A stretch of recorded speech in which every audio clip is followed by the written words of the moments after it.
नेपालीहरूको मुख्य पेशा हो कृषि। 60% बढी मानिस कृषि पेशामै आश्रित छन्। कृषि मानिसको दैनिक जीवनसँग प्रत्यक्ष वा अप्रत्यक्ष रूपमा सरोकार राख्ने क्रियाकलाप पनि हो। मानिसले दैनिक उपभोग गर्ने वस्तु कृषिकै उपज भएकाले यसको संरक्षण, विस्तार र बजारीकरण हुनु अति आवश्यक छ। कृषि पेशामा लगनशीलता, परिश्रम बढी आवश्यक पर्ने गर्छ। लगनशीलता, परिश्रम अनुरूप उत्पादन हुने नहुने कुरा चाहिँ प्रकृतिमा निर्भर हुन्छ।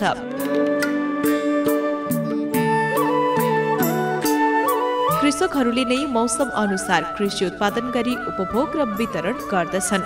कृषि पेशामा आबद्ध एउटा कृषक र औद्योगिक पेशा गर्ने उद्योगी बीचको भौतिक सुविधामा देखा परेको अन्तरले अधिकांश मानिसहरूले यो पेशा बिस्तारै छोड्दै गएको आकलन गर्न सकिन्छ। यो पेशालाई मानिसहरूले विस्थापित गर्न थालेका छन् भने बल्ल तल्ल गरेको उत्पादनले पनि बजार नपाउनुले गर्दा खाँटी कृषकको मनोबल पनि घट्दै गएको पाइन्छ।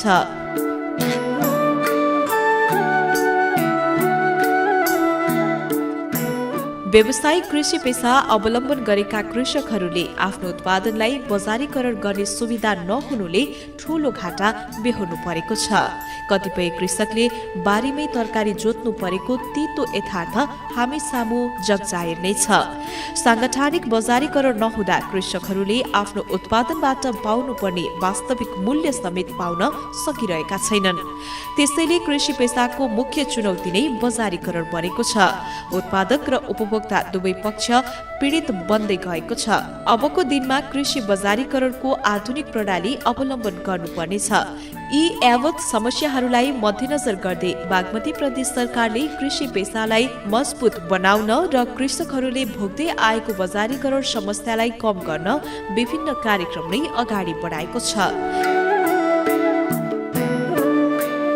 कृषि व्यवसाय प्रवर्धन, सहयोग तथा तालिम केन्द्र मार्फत बागमती प्रदेशभर बजारीकरणको समस्या समाधान गर्ने अभियान थालिएको छ। अब कृषि ज्ञान केन्द्र चितवनले अब बजारीकरण सम्बन्धी विभिन्न किसिमका कार्यक्रमहरू सञ्चालन गरेको छ। मुख्य गरेर हामीहरूले बढी यो बजारीकरणमा बढी फोकस दिने, किसानहरूलाई पनि बढी समस्याको रूपमा आएको भनेको तरकारीको सम्बन्धी केरा भयो, अब मौरी पालन सम्बन्धी किसानहरू र अनि आलुको मेन गरी त्यो बजारीकरणको लागि समस्या समाधान गर्नको लागि हामीहरूले विभिन्न किसिमका कार्यक्रमहरू प्रत्येक वर्ष, प्रत्येक आर्थिक वर्षमा राख्ने गरेका छौँ।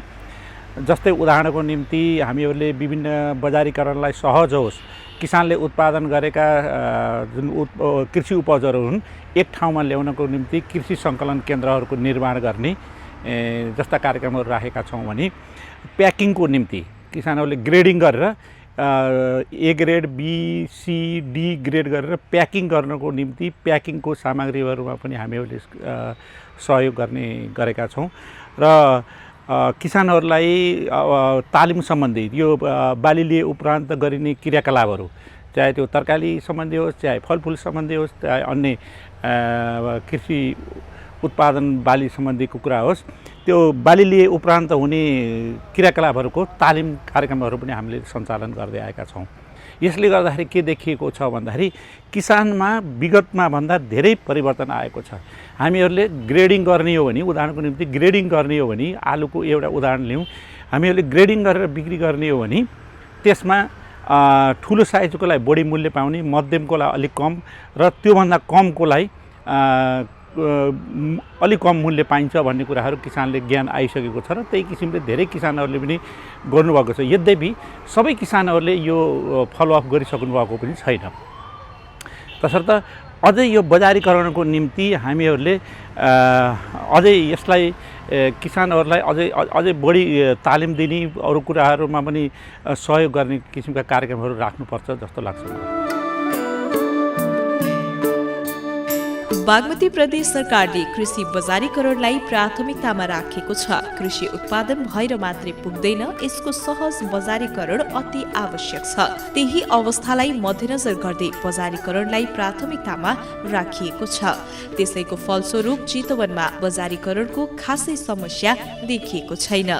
बजारीकरणको समस्या नदेखियोस् भन्नका लागि सामूहिक खेती र सामूहिक बजारमा समेत जोड दिँदै आइरहेको छ। अब यसको समाधानको निम्ति पनि किसानहरू सामूहिक रूपमा किसानहरूले उत्पादन गर्नुपर्ने हुन्छ। यो व्यक्तिगत प्रत्येक व्यक्तिले आफ्नो उत्पादन गरेको चिज बजारमा लान्छु भन्न खोज्यो भने त्यो सम्भव छैन। त्यस हुनाले किसानहरूले सहकारीको माध्यमबाट होस्, समूहको माध्यमबाट होस्, अथवा कुनै व्यक्तिले उत्पादन गर्न खोजेको छ भने त्यो समूह सहकारीसित आबद्ध भएर उत्पादन गर्ने र यसको बजारीकरण सहकारी मार्फत गर्ने, समूह मार्फत गर्ने गरियो भने अझै यसलाई राम्रो व्यवस्थित किसिमले किसानहरूले सही मूल्य पाउँछन् र बिचौलियाले किसानको मेहनत खान पाउँदैनन् भन्ने हामीलाई लागेको छ। र हामीले त्यही किसिमले हाम्रा बजारीकरणका कार्यक्रमहरू अगाडि बढाउने हामीले लक्ष्य लिएका छौँ। पछिल्लो समय सामूहिक खेतीसँगै व्यक्तिगत रूपमै ठूला कृषि फर्महरू खोल्ने क्रम फेरि बढ्न थालेको छ। कतिपय विदेशबाट फर्किएर स्वदेशमै केही गरौँ भनेर कृषि कर्ममा लागेका छन् भने कोही उदाहरणीय कार्यका लागि यस पेसामा लागिरहेका छन्। प्रदेश सरकारको पहल र सरकारी निकायबाट प्राप्त सहयोगले उनीहरूलाई बजारीकरणमा खासै समस्या भोग्नु परेको छैन। होइन, यस्तो अहिले चाहिँ भाउ अब मूल्य तलमाथि हुने कुरा त भयो, तर उत्पादन भएका चिज नबिक्ने भन्ने हुँदैन, बुझ्नुभयो नि। अब मूल्य चाहिँ अब तलमाथि अब हुने कुरो हो। कहिलेकाहीँ 5 रुपियाँमा हामीहरूले तिते करेला 5 रुपियाँ किलो पनि भयो होइन। अब कहिलेकाहीँ 60 रुपियाँ किलो पनि हुन्छ। अब काँक्रो कहिलेकाहीँ 5 रुपियाँ किलो भयो, कहिलेकाहीँ 50 रुपियाँ किलो पनि हुन्छ। भाउ तलमाथि चाहिँ हुन्छ होइन, अब अथवा मूल्य तलमाथि चाहिँ हुन्छ, तर बिक्री नै नहुने भन्ने समस्या अहिलेसम्म भएको छैन। फेरि मेरो यो फार्म सञ्चालन गरेर मार्केटमा जान लाग्यो अहिले बल्ल 6 महिना जति भयो, 6-7 महिना हुँदैछ। त्यस कारणले त्यति लामो चाहिँ अझै 1 वर्ष पुरा भएन म मार्केटमा गएको होइन। अब मैले चाहिँ गएको मङ्सिरदेखि सुरु गरेको, अहिले आउँदाखेरि 11 महिना लगभग होइन, 1 वर्ष हुन लाग्यो। यो बिचमा धेरै जसो हामी निर्माणमै गयौँ। यो सबै अहिले जति पनि संरचनाहरू बनेको छ यो 1 वर्षमा बनाइयो र हामी गएको वैशाखदेखि चाहिँ भेजिटेबल चाहिँ मार्केटमा गएको, हामीहरूको अब दुधहरू पनि मार्केटमा गएको। अब मासु चाहिँ बल्ल अहिले मार्केटमा जाँदैछ हाम्रो कुखुराहरू। अब बाख्रा त तपाईँलाई अझै 1 वर्ष लाग्छ मार्केटमा हामी जान। माछा चाहिँ अब 1-2 महिनामा हामी मार्केटमा 1 महिनामै मार्केटमा जान्छौँ। त्यस कारणले अब यो छोटो समय भएर पनि होला, तर त्यति धेरै इभन लकडाउनको टाइममा पनि त्यति धेरै ठुलो समस्या चाहिँ हामीलाई भएन।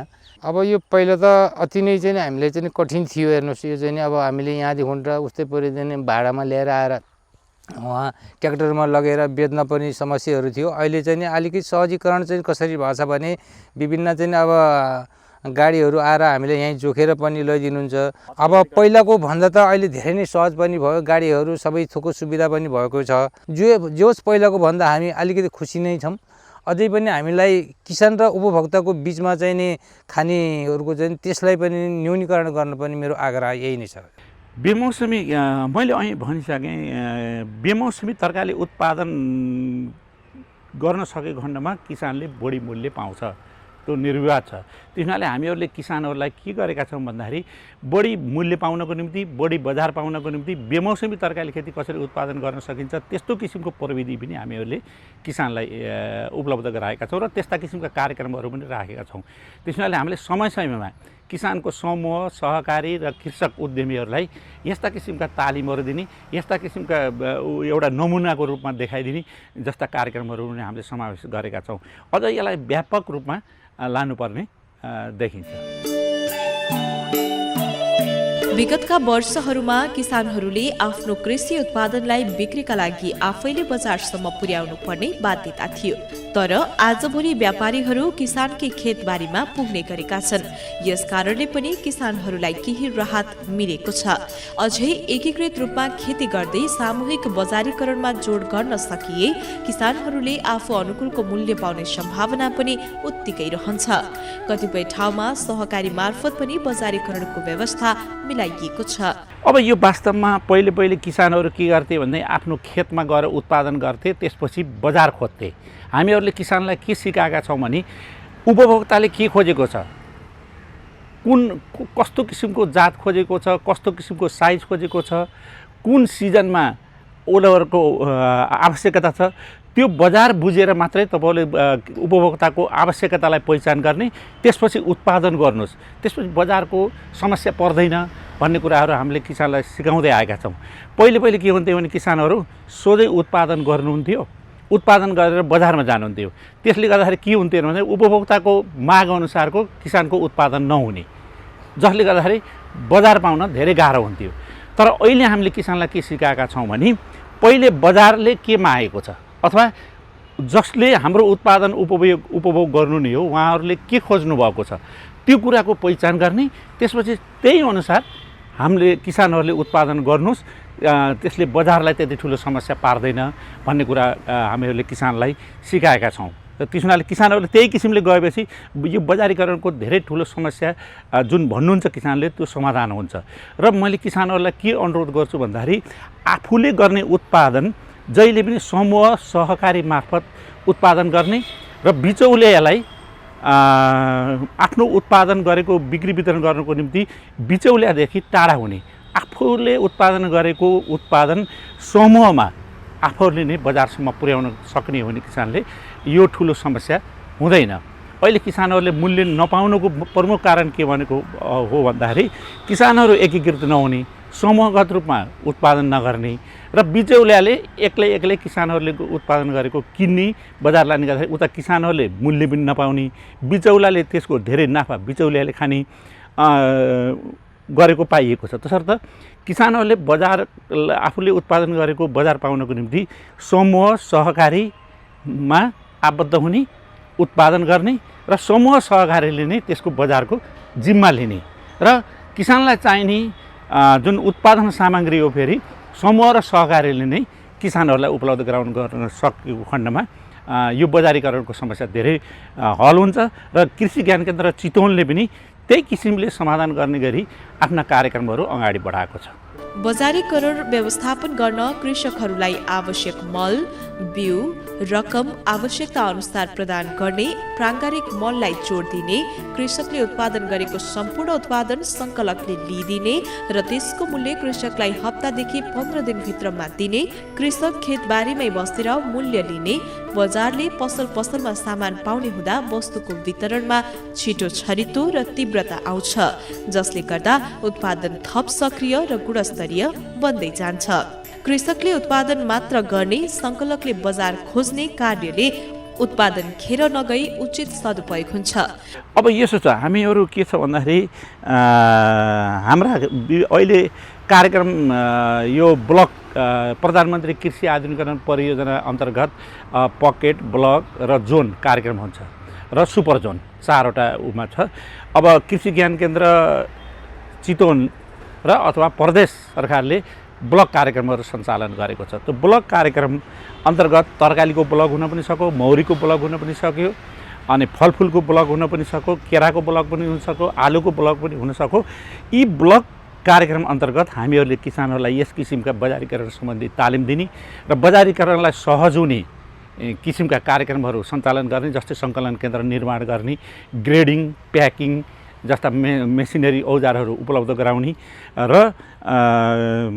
त्यसले गर्दाखेरि अब त्यो ब्लक भन्नुको मतलब त्यसमा धेरै किसानहरू सहभागी हुनुहुन्छ।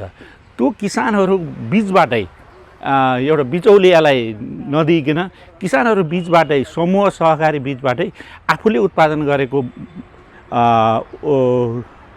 कृषि उपज बजारसम्म लैजानको निम्ति हामीहरूले उहाँ किसानहरूलाई उत्प्रेरण गर्ने जस्ता कार्यक्रमहरू यो ब्लक मार्फत पनि राखेका छौँ। बजारीकरणमा बागमती प्रदेश सरकारले खेलेको भूमिकाले पक्कै पनि किसानमा खुसी छाएको छ। यस्ता कार्यक्रमहरूलाई निरन्तरता दिँदै जान सकिए नेपालले कृषि क्षेत्रमा ठूलो फर्क मार्ने निश्चित छ।